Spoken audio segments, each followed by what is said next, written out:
Ndagusuje cyane aho ukomeje kunyumva no kuntega amatwi. Mu gitabo cyo kuva igice cya 20 uhereye ku murongo wa 2 atubwira amategeko 10 y'Imana uko atondetse ku murongo. Nyamara ariya mategeko ntabwo Imana yatanga bwa mbere yari amategeko 10 gusa, yari amategeko menshi.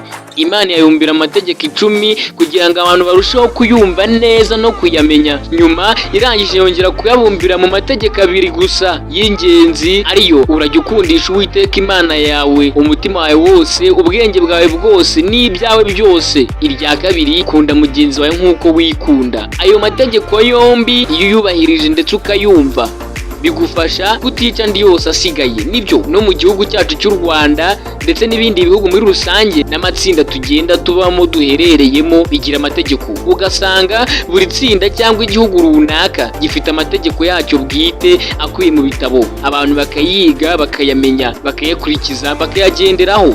Gusa ku rundi ruhande hari amategeko mbonezamubano atanditse nyamara ashobora kugenga umuco ndetse akanaboneza umubano nyarwanda muri rusange. Ikaze mu kiganiro. Irya mbere, niba uhamagaye umuntu kuri telefone bikure 1 cyangwa 2 gusa birahagije. Niba atagufashe buriya hari impamvu, cyangwa se ahugiye mu bindi bintu bikomeye cyane. Guhatiriza si ubusirimu, si umuco. Wamwandikira ubutumwa bugufi, yazabishaka yabonye umwanya, cyangwa se yazabishobora akagusubiza, akaba yanaguhamagara. Irya kabiri, niba hari uwakugurije amafaranga niyo yaba igiceri gito, yamusubize na mbere yuko abikwibutsa. Biragaragaza yuko urinda kemwa, inyangamugayo. Ndetse jya utirura icyo watijwe, niyo yaba ikaramu, umutaka cyangwa ikindi kintu nk'agasorori gato, ibuka kugatirura. Niba hari umuntu ugusohokanye muri restaurant, ntugatumize ibiryo byinshi cyangwa ibyo kunywa byinshi kandi bihenze cyane niba atari wowe uri bwishyure. Hari ibibazo umuntu ujijutse kandi usirimutse atagakwiye kujya abaza, nk'ibi ngo ese nturabona umugabo, nturabona umugore, urashaka kubera iki? Cyangwa nk'ibi ngo igihe washakiye nturabyara, cyangwa ngo uracyaba mu bukode. Ibibazo nk'ibyo, kuki utaba mu nzu yawe, cyangwa kuki utagura imodoka? Burya nta modoka ufite, kubera iki ugenda n'amaguru? Ndakubwiza ukuri, ibyo bintu si ubusirimu. Jya wibuka gufungura urugi umuntu uje agukurikiye, ukomeze urumufatire mumwenyurire uwo ari we wese, umugabo, umugore, umwana ugeze mu zabukuru. Kubaha umuhisi n'umugenzi bigusuzuguza rwose. Niba ufashe tagisi mu nshuti wawe cyangwa mugenzi wawe yishyuye, nawe uzishyura ubutaha. Niba ari lift aguhaye guca kuri sitasiyo ukamugurira ibitoho, bigaragaza ko utikunda cyane. Ntukishimire kurya abandi imitsi niba ushoboye kubafasha. Abasirimu benshi,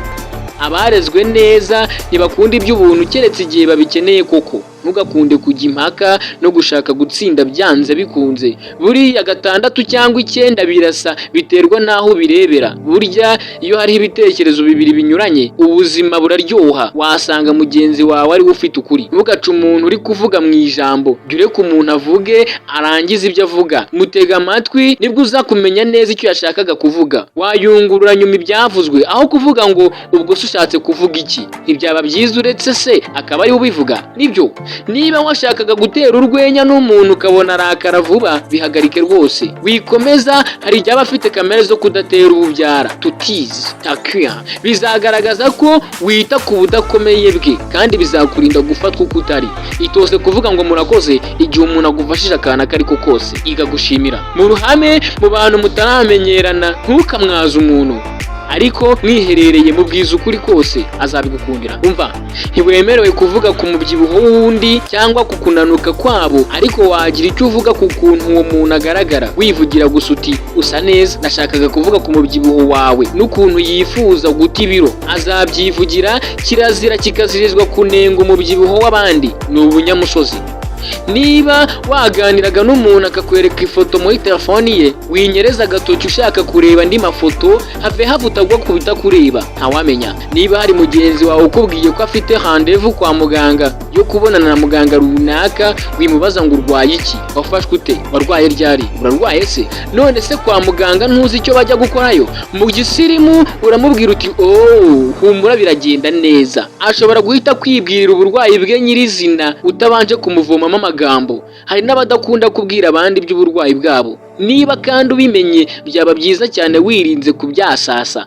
uburwayi bw'umuntu ni ibanga rye, ntawishimira ko bumenywa na buri wese. Ku kazi jya wubaha umuzamu, umuntu ukora isuku nk'uko wubaha abakozi bandi bagenzi bawe mukorana, ndetse nk'uko wubaha bosi wawe CEO. Agashiha n'agasuzuguro ntawe byubahisha, nyamara abantu bose bishimira umuntu wiyoroshya umwenyurira bose.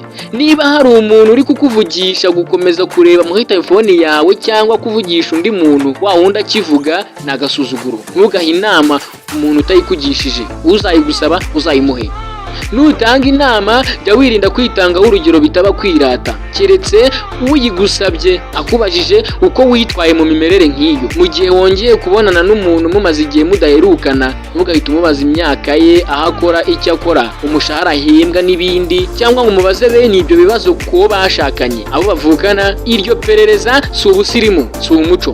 Umuntu ujijutse warezwe neza ntiyivanga mu nkuru atatumiwemo cyangwa mu bibazo bitamureba. Niyo yabimenya cyangwa yabyumva bihita, keretse gusa nyirabyo agusabye kubyumva, kubyitaho, kumufasha. Mbese ni bya bindi ngo ibitakureba uzareba ahandi. Niba wambaye amatahatara cyangwa se rinete zijimye izirinda izuba, nuko mu nzira ugahora n'umuntu akakuvugisha, yakuremo akanya gato mubanze muvugane, akurebe mu maso, ni ikimenyetso cy'uko umwubashye.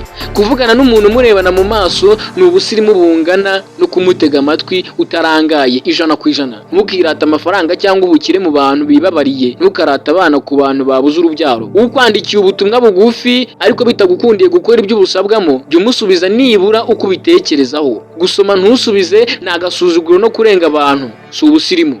Suhuza uwo muhuye udatekereje ko akubanza. Ihanganisha umuntu wagize ibyago aho kwihutira kubaza ngo yapfuye ate, yazize iki. Bene bya bibazo byo guhaza amatsiko yawe, ibyo byirinde. Iyo utumiwe ku mafunguro mu muryango, jya witwaza impano nto uko yaba ingana kose. Icyo kunywa cyoroheje, ururabo nubwo rwaba rumwe, ipaki ya biswi yo guha abana, bibereka ko uhaye agaciro ubutumire bwabo kandi ko uzi ko amafunguro ahenze cyane. Kujyanaho igifu gusa si ubusirimu. Nuhura n'umubyeyi mu bihe byo kubona amanota y'abana, ntukamubaze ngo ya mfura yawe yabaye uwa kangahe, ku manota angahe, kuko utamurihirira minerevare. Ushobora kumubaza uti abana amasomo aragenda, yashaka gutanga amakuru arambuye kuri icyo kibazo umubajije, akaba ari we uyakwihera. Nawe ku rundi ruhande rwawe, niba abana bawe batsinze neza mu ishuri, ntukabigire inkuru ubwira abahisi n'abagenzi. Ujye uvuga ko batsinze niba bikubaza, keretse ya nshuti magara muganira buri kimwe cyose, ukayibwira n'akari muroro. Ibindi biba ari umwirato. Nubona promotion mu kazi ugatsindira umwanya w'akazi wihariye, ntuzaba uwa mbere wo kubitangaza ku karubanda, social media, status n'ibindi. Ibyo ni ibyo ubwira inshuti zawe z'akadosohoka.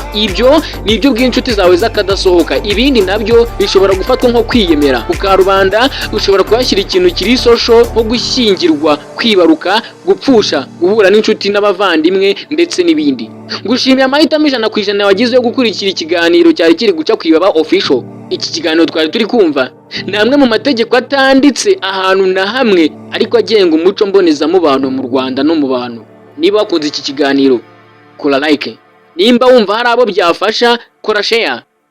Ngushimiye kujya gukanda kuri subscribe kugira ngo ushyigikire iyi channel yacu, ibiganiro byacu bigere ku bantu benshi. Nge mwabanaga nitwa Niba Jeremy, iyi Niba official.